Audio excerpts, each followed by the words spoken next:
My name is Dennis Prager, and I am 40 years. I have been a radio talk show host with a national show. So I believe, among other things, I'm the longest ongoing talk show in America, which is relevant because if I were a purveyor of hate, it's odd to imagine I would have been on for 40 years and continue to be on. And it's also relevant because I believe I have talked with, not to, but with more people than any living human being. It's not a boast. It's just a statement of I come to my views on life having actually talked with vast numbers of people from every background. There are people who are transgender who call my show, not to mention every other group that one can imagine. The reason they feel free to is because they know I will not insult them, and because I believe it is so critical to have my show open to anyone. The antithesis of what these 37 professors believe. I will come to them momentarily. I'm also the co-founder of Prager University, or PragerU, which has over 1 billion views a year, mostly of young people. We have been the recipient of many attempts to suppress us on YouTube. The last time I was at a panel like this was in Washington prior to the lockdowns, and it was on YouTube and Google. Google owns YouTube, suppressing some of my own videos on PragerU. We have about 600 5-minute videos. They come out every week. I have done 1/10 of them. 9/10 are done by others. Among mine are 11 on the 10 Commandments. And one of them was, in fact, suppressed by Google. The Google representative, the YouTube Google man, was there in the Senate committee. Senator Ted Cruz asked him, why did you put Mr. Prager's video, why did you take it off why did you put it on the restricted list so that children couldn't see it, libraries couldn't see it, schools couldn't see it? And he said with a straight face, because it mentions murder. So when it was my turn to speak, I said, we will now put out a Google-friendly 10 Commandments and remove thou shalt not murder. We will have a 9 Commandments video that will pass muster. It is the level of attempts to suppress that gives you the absurdity to which the left goes. And there's a reason I say the left. A, because I do not include liberals. Liberals do not hold leftist values, and there is nothing in common between leftism and liberalism. Liberals believe in racial integration. Leftists believe in racial segregation, like all the black dorms and black graduations on campuses. No liberal believes in that, only leftists do. And the Ku Klux Klan, for that matter. But I mentioned the left because there is no instance since the French Revolution of the left allowing free speech. Whether it was the French Revolution, the Russian Revolution, or where I went to graduate school, Columbia University, which is now regarded as the most suppressive of free speech of all universities in the country, wherever the left takes over, there was no example in history of the left allowing dissent. So it is not surprising that we are convening on that issue here. If you allow dissent, you're a liberal or you're a conservative. But by definition, you are not a person of the left. So I have founded PragerU. I have done my radio show. I've written 10 books. I'm writing the 4th volume of a 5-volume commentary on the Torah, the first 5 books of the Bible, helped by my knowledge of biblical Hebrew. That's a real hater. Guys who write biblical commentaries are known as major haters in our civilization. I have a book on happiness, another classic example of hatred in this country, according to the lies told about me by 37 of your professors, all of whom have disgraced the name of Arizona State University. I will come to that in a moment. My life has been devoted to goodness, period, end of issue. That's all I care about, is that people be good to each other. I have no other primary concern. My entire theology is that God wants us to be good, not terribly complex. So therefore, to call me a hater or a white nationalist doesn't bother me, because it would be, if I said to any of you, you're a porcupine, you would not be troubled, because you know you're not a porcupine. There is a very famous libel in Jewish history, since I've written a book on anti-Semitism. I know this well. There was a libel that Jews would take Christian children and butcher them before Passover to use their blood to bake matzah. It's called the blood libel. It's the most famous libel in history. Jews were murdered en masse, kicked out of all the Jews of England were kicked out on that charge. And it was a very interesting effect it had on Jews, because then they realized, wow, people really could make up total lies about you and believe it. Every Jew knew that it is not possible to kill a child, use their blood to bake matzah. You can't even drink animal blood, according to the Torah, if you're a Jew. So when I am called a white nationalist, it is equivalent to me of the blood libel. It is a pure, total, vicious lie. Therefore, it only reflects on the people who say it. They are despicable. It is an embarrassment to ASU that these people teach here.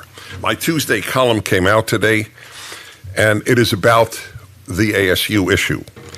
So this is what is in my column. It's a town hall. It's at my own website. It will be at Daily Wire, the many Jewish journals as well. The charge of my being a white nationalist is as vicious as it is libelous. It would be impossible to find a written word in my 10 books, or more than 1,000 columns, all available on the internet, or an uttered sentence in 40 years of broadcasting that expresses sympathy with white nationalism. I am a religious Jew who hates white nationalism, the doctrine that murdered 2 out of every 3 of Europe's Jews just a few years before I was born. My father, an Orthodox Jew, joined the U.S. Navy and risked his life to fight that evil. As anyone who has heard or read me can testify, the motto of my life, taken from Viktor Frankl's classic Man's Search for Meaning, is that, quote, there are only 2 races, the decent and the indecent. Unlike the professors and the rest of the left, I divide people by morality, good and bad, not race or class. So given the dishonesty of the smears, why did the 34 or 37 professors condemn ASU for having me come to speak at the university? So I have a theory. I know why. I know exactly why they condemned ASU for inviting me. They fear any conservative coming for 90 minutes, because in 90 minutes, I can undo 4 years of the indoctrination that these leftists give their students. They are scared of me, of Charlie Kirk, of Ben Shapiro, of Jordan Peterson, of Heather McDonald. We will undo the garbage, the lies, the fraud, the intellectual idiocies that they purvey in 90 minutes. They are, and by the way, they're right. We do undo everything they do in 90 minutes. That's why they're scared to have us. It makes perfect sense. There is no other reason, and I'll prove it to you. I will come here. I live in California. I will come here and debate any 1, any 3, any 10, all 37, happily, under any circumstance you want. You can have a left-wing moderator, and I'll come and debate. But they won't debate for the same reason they don't come on my radio show. I invite them. I will give them 1 million listeners. You just give me 200, and they won't do it. They don't debate. They smear. These are vicious. They are the hate people. These are the haters. The 37 are the haters. That's why they didn't come today. They're afraid of this hearing. And they're right. You expose these people, and you realize what intellectual and moral lightweights they are. Every single one of them. I looked up every single one of them. I did a lot of homework. It was fun. I actually looked up their bios on your website. So I listed a few of those. So here's one winner. Forgive me, I have to use the expletive because otherwise, look, The ASU website spells it out so I could pronounce it. So here's an example of one of those who signed the petition. Dagmar van Engen, let's see, whose, quote, current project argues that transness is central to queer and feminist science and is the author of How to F a Kraken, Cephalopodid Sexualities and Non-Binary Genders in ebook. Oh, excuse me, ebook erotica. Now, that's something you really want your kid in Arizona to study, isn't it? Yeah. That obviously ASU is proud of this professor. This is described in this case, their autobiography, or some other really critical stuff. David Agris has done research in gender and sexuality studies. Did any of them not do research in gender? Is there any other subject at ASU, at Barrett? Post-colonial studies, queer theory, and animal studies filed a lawsuit against Montana State University saying he was denied tenure and fired because he was gay. You think there's a university in this country that would fire you because you're gay? I mean, it's possible, extremely unlikely. Joseph O'Neill recently led a seminar on the, quote, whitewashing of ancient Greece and Rome. Any of you know what that means? Rachel Fedock, whose research interests include feminist ethics, black feminism, abolition, gender, race. This is just a few of the people who signed this. But what is worse is those are the people who teach at an honors college here. So, a few more points worthy of being made. See, I covered white nationalism. I've covered debating. I really do. The offer on the debate is a very real one. The offer to have them on my radio show. I will give them my 1 million-plus audience to defend their lie, their despicable lie that I am a white nationalist, that this Jew who has fought his life against the goddamn Nazis is a white nationalist. These people are vicious. They are lowlifes. Every one of the 37 is a lowlife. What should be said to these people is what was said to Eugene McCarthy, who charged people with being communists who were not communists. He charged some people who are communists with being communists, to be intellectually honest, but he also charged people who were not.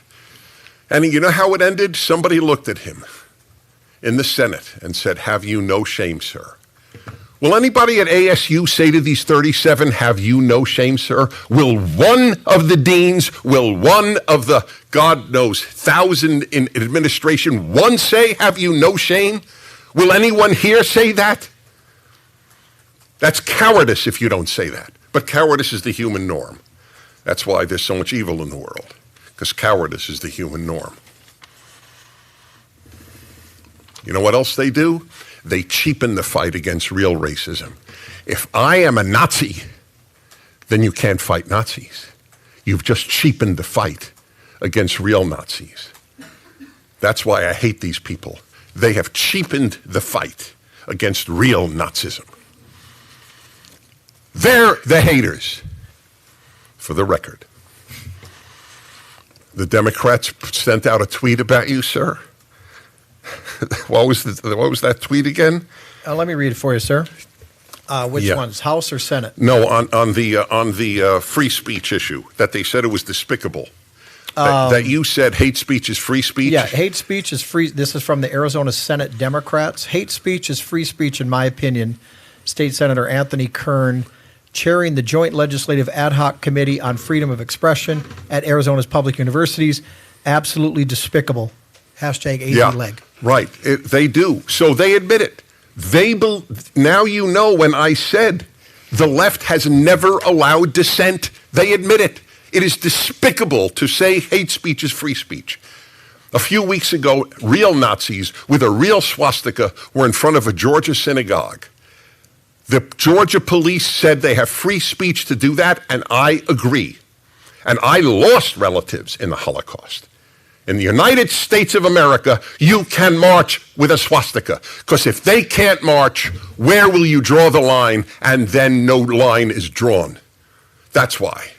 If the Nazis can't speak today, then the Zionists can't speak tomorrow. That's the way it works, my dear friends, in real life. So yes, all hate speech is free speech. That is correct. That is the way it works in the United States of America. In Europe, it doesn't work that way. In Europe, if you deny the Holocaust, and there is no one lower than a Holocaust denier, those are truly evil human beings. In America, you can deny the Holocaust. In Europe, you go to jail. Can't get more hate speech than denying the Holocaust. This is a better country because of free speech. It is the single biggest reason it is the best country, or was, until the left took over. So I ask, and I end with this, I ask in light of all this, I'd like to ask the ASU, deans, if they're still here, are you proud of this letter? Just curious. Do you think this brought glory to ASU? The lies of these 37, these cowards who hide behind a letter? And of course they intimidated kids. Anne didn't tell you what she wrote, some of the things she wrote in the Wall Street Journal.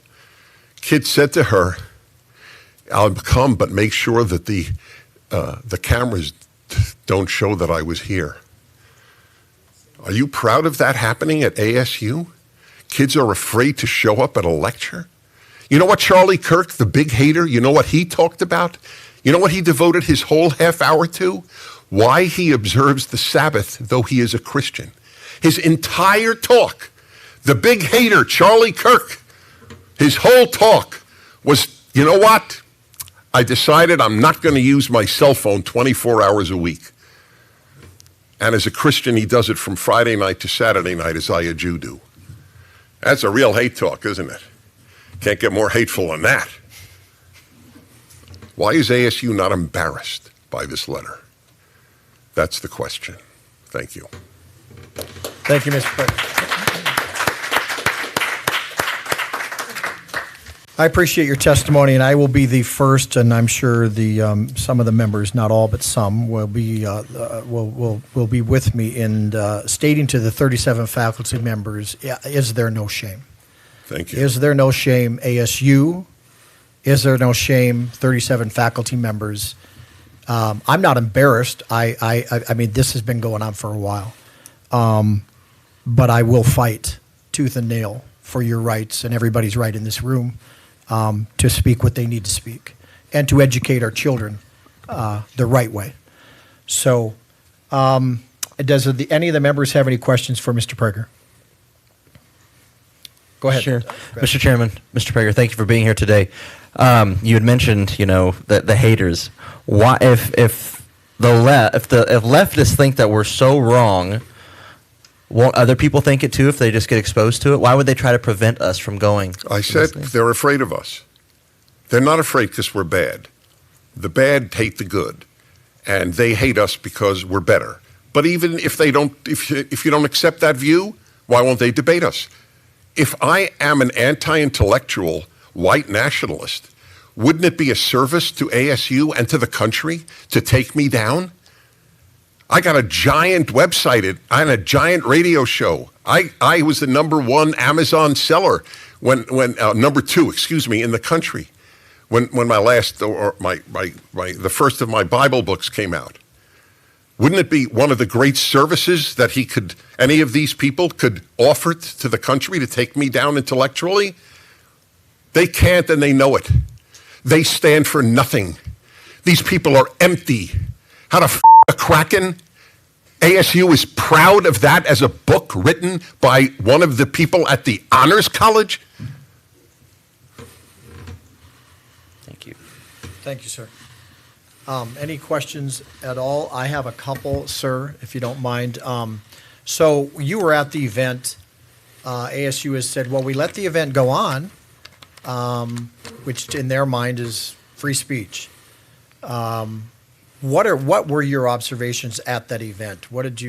First, I don't know that this to be true. The audience was in the dark. I don't mean intellectually, physically. I assume that at least half were older than college or graduate school age. I think a lot of kids... Look, Charlie Kirk has the largest college organization period. I have the... PragerU is the largest young people organization or viewership in the world. When I go to colleges and when he goes, we get very big turnouts. So clearly they were intimidated here. I mean, it is obvious. Yeah. Thank you. So it reminds me of a riddle. My field of study was the left. I was at the Russian Institute at Columbia University in my graduate work. I learned Russian. I went to communist countries regularly. I never thought I would be studying the American future. I just thought I was studying the Soviet Union and Eastern Europe. So I specialized in those areas, and I loved Soviet dissident humor because it's bitter and true. So there was an old joke, a Soviet dissident joke. In Russia, in Soviet Union, you have freedom of speech. In America, you have freedom after speech. There's freedom of speech here, but there's not much freedom after speech because you pay a price for going to a lecture given by a conservative, and the kids know it. Thank you, Mr. Prager. One last question. I'm looking at the faculty petition here and the 37 signers on that, and it links a lot of different issues: racial justice, LGBTQ community, women's rights. A lot of this. And they promote it. I'll just read this. It says, and these are the 37 faculty members that have no shame. It says, while we applaud and support the work our faculty colleagues have performed in developing the Lewis Center's academic curriculum, our concerns about the intellectual value of Lewis Center's public programming are long-standing. We have objected to speakers brought to campus to promote topics ranging from fraudulent speed reading methods to anti-scientific claims about effective medicine that do not reflect the commitment. I won't keep reading, but one thing I thought, it's funny how the left uses the term free speech to suppress free speech. In other words, this petition stifled free speech under the guise of, we promote free speech and diversity except for what we think is wrong and what we, 37 faculty members, believe offensive. And, what are your thoughts on, like I said, they have a lot of links here, and what are your thoughts on every term on they the actual use, petition? Every term they use is distorted. They say that they are pro-science and that we who differ with them.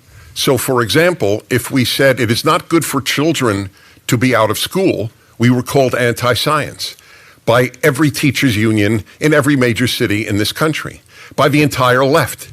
The only country in the world, in the Western world, not to lock down its children was Sweden. None of them died. None of the teachers died. We have ruined untold number of children's lives because of the 2-year lockdown, which they did in the name of science. They always do it, whatever they do, that was anti-science. Sweden knew it was a lie that this endangered children or endangered teachers. It was a gigantic lie. It was just to control, and because most teachers are simply scared. And there was nothing as animating as fear in the human condition. Exactly. Nothing. Yeah. If you're afraid, you will do horrible things, like ruin children's lives. Not one apology from any teachers union. Because as I wrote 30 years ago, it's on the internet, it's in a book I wrote, came out in the 90s, being on the left means never having to say you're sorry. Any apologies to what they've done to kids because of the lockdowns? Of course not. So in the name of science, in the name of anti-racism, we have black graduation exercises, black dormitories, in the name of anti-racism. If that is not Orwellian, there's nothing that is Orwellian. Thank you. I couldn't agree with you more. Thank you, sir. Any members, any questions? All right. Thank you, you. Mr. Prager. Appreciate your time.